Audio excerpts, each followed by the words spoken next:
Hello everyone. तो क्या आप इस इंसान को जानते हैं जो सबसे पहले कमेंट करेगा? मैं उसका कमेंट ज़रूर पिन करूँगा। तो वीडियो की शुरुआत हो उससे पहले आप लाइक सब्सक्राइब ज़रूर कर देना, मुझे मोटिवेशन मिलेगी। चलिए वीडियो की शुरुआत करते हैं। एक लड़का जो सन 1912 में जन्म लेता है, वो बिहार के सिवान जिले के बांगड़ा गांव का रहने वाला था। उसके पिता का नाम रघुनाथ श्रीवास्तव। वो गांव के एक रईस जमींदार और स्टेशन मास्टर थे। उनके दो लड़के थे, जिनमें से सबसे बड़े वाले लड़के का नाम मिथिलेश कुमार श्रीवास्तव था। वो अपने दोनों भाइयों में सबसे बड़ा था, पर उसके पिता ये नहीं जानते थे कि उनके घर में एक मास्टर माइंड जन्म ले चुका है। धीरे धीरे वो लड़का बड़ा होते गया। उसके पिता चाहते थे कि वो भी पढ़ लिख कर एक बड़ा आदमी बने, इसलिए उन्होंने अपने बेटे यानी मिथिलेश श्रीवास्तव को कलकत्ता भेज दिया। मिथिलेश पहली बार अपनी गांव से बाहर निकला। कलकत्ता उसके लिए नई थी और कलकत्ता की हवा भी। तो हम चलिए शुरुआत करते हैं। मिथिलेश भी कलकत्ता पहुंच गया। वहां जाकर उसने अपनी पढ़ाई चालू कर दी। पढ़ाई के साथ साथ वो एक ब्रोकर के रूप में काम भी करने लगा। आगे चल के उसने बीकॉम की डिग्री भी हासिल की, पर उसका दिमाग तो किसी और ही चीज़ों में लगा करता था।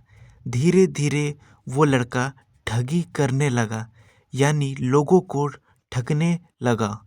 वो किसी उम्र से ही लोगों को ठगने लगा, वो आज तक किसी को नहीं पता। उसका कोई एक ठिकाना नहीं था। वो लोगों को ठगता और निकल जाया करता था। हर बार एक नया रूप, नया रंग लेकर लोगों को ठगता और बारीकी से निकल जाता। पुलिस तक को नहीं पता चलता कि कब उन्हें बेवकूफ़ बना दिया गया है। उस टाइम में वो सबसे मशहूर ठग बन चुका था।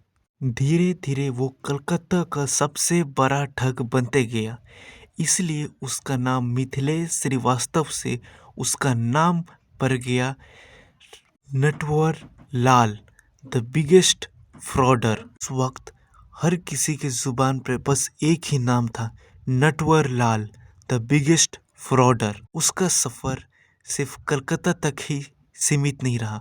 वो धीरे धीरे बिगेस्ट फ्रॉडर ऑफ इंडिया बनते गया। वो कैसे, चलिए मैं आपको बताता हूँ। आगे बढ़े इससे पहले आप लाइक सब्सक्राइब ज़रूर कर देना। वो पुलिस के रिकॉर्ड में 2 बार मर के जिंदा हो चुका था।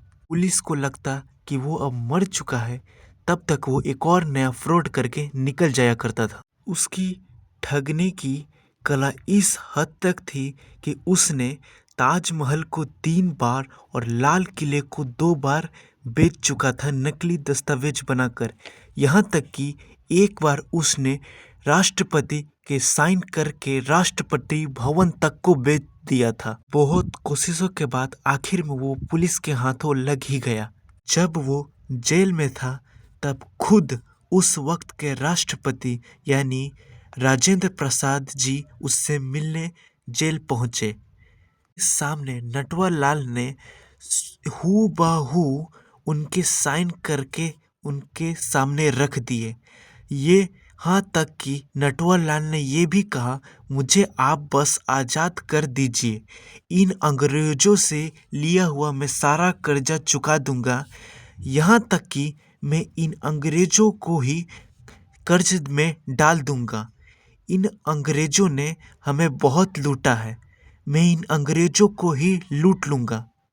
कई बार जेल से फरार भी हो चुका है। वो कैसे, कब, क्या कर दे किसी को नहीं पता। उसने इतने लोगों को ठगे हैं कि वो आज तक रिकॉर्ड में ही नहीं है। आधे रिकॉर्ड में है, आधे रिकॉर्ड में नहीं। धीरे धीरे उसके चर्चे पूरे दुनिया में फैल गए। उसे सब नटवर लाल द बिगेस्ट फ्रॉडर के नाम से जानने लगे। फिर में वो एक और बार पुलिस के हाथों पकड़ा गया, पर इस बार उसे टाइट सिक्योरिटी में जेल में डाला गया, दोबारा भाग ना सके। वो जब जेल में था तो उसने बताया कि आज तक मैं इतने लोगों को ठग चुका हूँ कि मुझे खुद याद नहीं। धीरे धीरे उसकी उम्र ढलती गई। आखिर में जुलाई 25 तारीख 2009 को उसने अपनी आखिरी सांसें ली।